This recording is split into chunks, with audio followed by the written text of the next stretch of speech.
पहले हफीजुल अंसारी, फिर बेबी देवी महतो और क्या अब सोमेश सोरेन। सवाल यह है कि क्या सोमेश सोरेन को हेमंत कैबिनेट में एंट्री मिल सकती है, क्या वो मंत्री बनाए जा सकते हैं। वो इसलिए भी क्योंकि उनके पिता रामदास सोरेन के निधन के बाद जो पद खाली होता है कैबिनेट में, क्या उनके बड़े बेटे सोमेश सोरेन को इस कैबिनेट में जगह दी जा सकती है। इन तमाम सवालों का जवाब अगर हम तलाशें तो सबसे पहले आपको ये वीडियो देखना होगा, लाइक करना होगा, सब्सक्राइब करना होगा। मेरा नाम है शेखर और आप देख रहे हैं शागिर्दी। देखिए, मधुपुर में 2021 का वो वक्त याद कीजिए जब हफीजुल अंसारी के पिता का निधन हुआ था और उनके निधन के बाद जबरदस्त सहानुभूति वहां पे लोगों का मिला था हफीजुल अंसारी को, और उपचुनाव से पहले हफीजुल अंसारी हेमंत कैबिनेट में मंत्री बनाए गए। उसके बाद वहां उपचुनाव हुए और उपचुनाव में जीत कर आए हफीजुल अंसारी और फिर उन्हें कैबिनेट में दोबारा एंट्री मिली।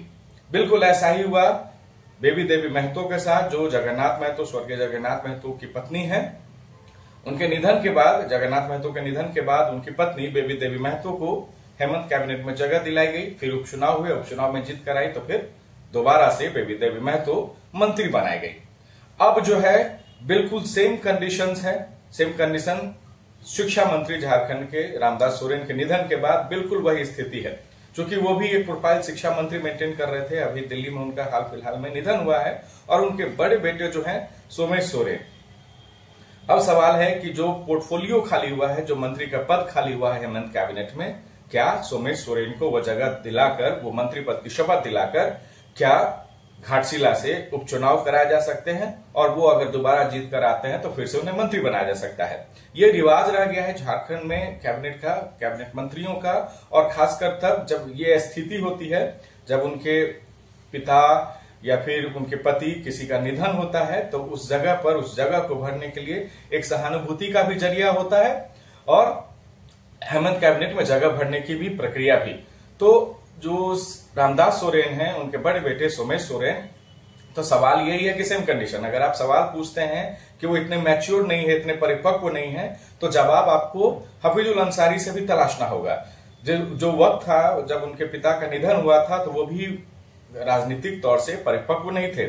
बेबी देवी महतो जो है वो तो और भी नहीं थी, घर संभालने वाली थी, एक लेडी थी, और उन्हें जगन्नाथ महतो के निधन के बाद हेमंत कैबिनेट में शिक्षा मंत्री तक बनाया गया था।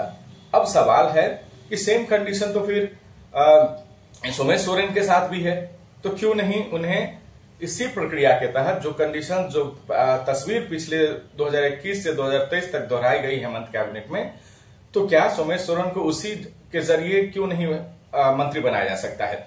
और अगर ऐसा होता है तो निश्चित रूप से मंत्री बनाकर वहां घाटशिला में उपचुनाव कराए जा सकते हैं, और जीत कर आते हैं तो फिर से मंत्री पद का शपथ दिलाया जाए। लेकिन ये सिर्फ कहने भर की बात है, असल निर्णय मुख्यमंत्री हेमंत सोरेन को ही करना है, और अभी तक इस चीज पे किसी भी तरह की आधिकारिक रूप से चर्चा नहीं हुई है। ये एक संभावनाओं का दौर है, कयासों का दौर है, और कयास के दौर को बल तब और मिलता है जब इस तरह की आपकी पुनरावृत्ति, जब कहानी पिछली बार हुई होती है, तो इस तरह के बल मिलते हैं। तो सवाल फिर वही है, जवाब आप लोग भी दीजिएगा कि क्या रामदास सोरेन जो शिक्षा मंत्री, उनके निधन के बाद उनके बेटे को मंत्री बनाया जा सकता है या नहीं।